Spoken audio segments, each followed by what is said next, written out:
కానీ నువ్వు ఒక ముఖ్యమంత్రి మాట్లాడాల్సిన మాటలేనా? రేవంత్ రెడ్డి నేను మాట్లాడుకుంటా మహబూబ్నగర్లో, సరే వీళ్ళు వాయిదా వేయమని అడిగారు, నువ్వు వాయిదా వేస్తే ఇవ్వచ్చు, లేకపోతే ప్రభుత్వపరమైనటువంటి ఇబ్బందులు ఉంటే చెప్పొచ్చు. కనీసం టెట్కు డిఎస్సికి 45 రోజుల మినిమం గడువు ఉండాలి అనేటువంటి సోయి లేదు, చదువు రాదు నీకు. మనం ఏం చేయనో బిఏ చేయనో ఏం చేయనో అది కూడా చదివో సకా నాకు తెలియదు. అసలు డిఎస్సి అంటే స్పెల్లింగ్ తెలుసో లేదో, అబ్రివేషన్ తెలుసో లేదో కూడా నాకు తెలియదు. నోటికి ఏదో వస్తుంది మాట్లాడతావు. నిన్న మాట్లాడుకుంటే ఏమంటాడు, అందరిని అవమానించే విధంగా సన్యాసులేమో వాయిదా వేయాలంటారు, చదువు రానోళ్ళు లొల్లి చేస్తారు. వాడు మాట్లాడే మాట అంటే ఎంత అవమానకరంగా మాట్లాడుతున్న నిరుద్యోగుల మీద, చదువుకున్న వాళ్ళ మీద, ఉన్నత విద్యావంతుల మీద. సన్నాసులట. అరే సన్యాసి రేవంత్ రెడ్డి, అరే సన్యాసి నిన్నే అంటున్నా. మరి నువ్వు ఆ రోజు నిరుద్యోగుల కోసం రాహుల్ గాంధీని తీసుకొని అశోక్ నగర్ తిప్పినప్పుడు మరి ఆ రోజు రాహుల్ గాంధీ సన్యాస లేకపోతే రేవంత్ రెడ్డి గారి సన్యాస అని అడుగుతున్నాను. ఎవరు సన్యాసి మరి ఆ రోజు నువ్వు ట్వీట్ చేసినావు కదా, నిరుద్యోగుల ఆర్తనాదాలు వినపడతలేవా 9 ఏళ్ళకి అని చెప్పేసానా. ఆ రోజు రేవంత్ రెడ్డి ట్వీట్ చేసిండు వాయిదా వేయాలని చెప్పేసి, గ్రూప్ 1 కానివ్వండి మిగతావి కానివ్వండి. మరి ఆ రోజు సన్యాసివాడు అని నేను అడుగుతున్నా. నిరుద్యోగులను పట్టుకొని వాళ్ళ ఆర్తనాదాలను పట్టుకొని వాళ్ళని అవమానించే విధంగా సన్యాసులను మాట్లాడతాడు. లేకపోతే ఆయన మాట్లాడే మాట ఏంది,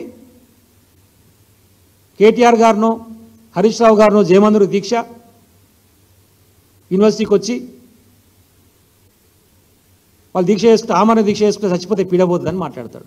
ఒక ముఖ్యమంత్రి వారను నాకు అర్థం కాదు. గిదా మాట్లాడే మాటలు నోటికి. చచ్చిపోమన్నా కోరేది నువ్వు మనుషులని.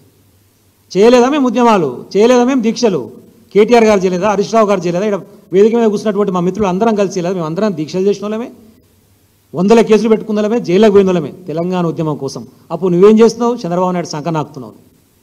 ఏడును అప్పుడు నువ్వు తుపాకి పట్టుకొని తెలంగాణ వద్దు సమైక్యాంధ్ర కావాలని తిరిగినావు. నీకు ఉద్యమ నేపథ్యమూ లేదు, ఉద్యమాల గురించి తెలియదు, ఉద్యమకారులను అవమానిస్తావు, నిరుద్యోగులను అవమానిస్తావు. నేను ఈరోజు అడుగుతున్నా, మొన్న పార్లమెంట్లో రాహుల్ గాంధీ కూడా మాట్లాడిండు, నీట్ పరీక్షకు సంబంధించి విద్యార్థులు ఆందోళన చేస్తున్నారు, ఎందుకు రద్దు చేస్తలేరు, వాళ్ళు దీక్షలు చేస్తున్నారు, ధర్నాలు చేస్తున్నారు, రాస్తారోకోలు చేస్తారని చెప్పేసి రాహుల్ గాంధీ మాట్లాడిండు. అంటే ఇప్పుడు నువ్వు అనేది ఏంది, ఇప్పుడు రాహుల్ గాంధీని కూడా ఆమరణ దీక్ష చేయమని చెప్పి నీటి గురించి నువ్వు ఆయనకు చెప్తావా? మరి రాహుల్ గాంధీని కూడా దీక్ష చేసి చచ్చిపోమని అంటున్నావు అన్నట్టు. లేకపోతే ఈ రాష్ట్రాన్ని పట్టినటువంటి ఒక చీడ పురుగు, ఒక దరిద్రం తెలియక నెత్తినెత్తుకున్నాం, ఇంత ఎదవని చెప్పి తెలియదు రేవంత్ రెడ్డి గారు. కాబట్టి వాడే దీక్ష చేసి ఆ నీటి గురించి మరి వాడు చచ్చిపోతే పీడవద్దని చెప్పేసి తెలంగాణ ప్రజలు కోరుకుంటారు అని చెప్పేసి అంటే బాగుంటుందా? న్యాయమేనా అది? నోరు తెరిస్తే ఇబ్బందికరమైన మాటలు. ఒక రాష్ట్రానికి ముఖ్యమంత్రి లాగా ఉన్నా, ముఖ్యమంత్రి హోదాలో నేను ఏం పని చేయాలి, ఏం రివ్యూ చేయాలి, వాళ్ళు అడిగేటువంటి కోరిక నిజాయితీ ఉన్నదా లేదా, దాన్ని ఏం చేద్దాం అనేటువంటి సోయ లేదు. నోటికి ఎంత వస్తుందంత ఒక షాడిస్ట్ లాగా, షాడిస్టే బిహేవ్ చేస్తారు. వాడు చచ్చిపోవాలి, వీడు చచ్చిపోవాలి, నాకు కోడ్ అడ్డం రావద్దు. ఇంత పెద్ద ఉద్యమం జరుగుతూ ఉంటే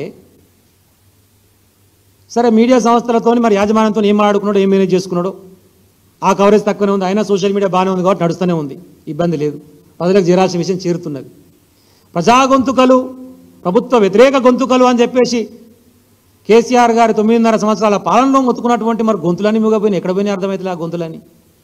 ఈ కోదండరాం అంటాడు ఎక్కడ పోయిండు? ఆ ఎమ్మెల్సీ పదవి కోసం పాపం కాంగ్రెస్ పార్టీకి రామ్ అని కూడా తిరుగుతుండు కోదండరాం. ఆయన బాధ ఆయన, పాపం ఆయన ఉద్యోగం కోసం ఆయన తిప్పల పడుతుండు. నిన్న ఆయన మాట్లాడతాడు, మేము ముఖ్యమంత్రి గారి దృష్టికి తీసుకుపోతాం, కానీ వారి బిజీగా ఉన్నట్టుంది, ఈ మధ్య మాకు టైం ఇస్తలేడు. మరి అంతకుముందుకు ఏం మాట్లాడినావు? ఇప్పుడే ముఖ్యమంత్రి బిజీగా ఉంటాడా? మరి అంతకుముందుకున్న ముఖ్యమంత్రి బిజీగా ఉండడా? మరి ఎక్కడ పోయింది నీ గొంతియాల? ఉస్మానియా యూనివర్సిటీలో 300 మంది పోలీసులు ఇప్పుడు నేను మాట్లాడే సమయానికి అక్కడ ఉన్నారు. ఇప్పుడు ప్రజెంట్ పొద్దుగాల హాస్టళ్లకు జొరబడి బీఆర్ఎస్వి పార్టీ సంబంధించినటువంటి విద్యార్థి విభాగం సంబంధించినటువంటి మా వాళ్ళని అరెస్ట్ చేసి ఓయి పోలీసులో పెట్టి ఇప్పుడు ప్రజెంట్ నేను మాట్లాడేది 300 మంది పోలీసులు ప్రజెంట్. ఎక్కడ పోయింది మరి నీ గొంతు?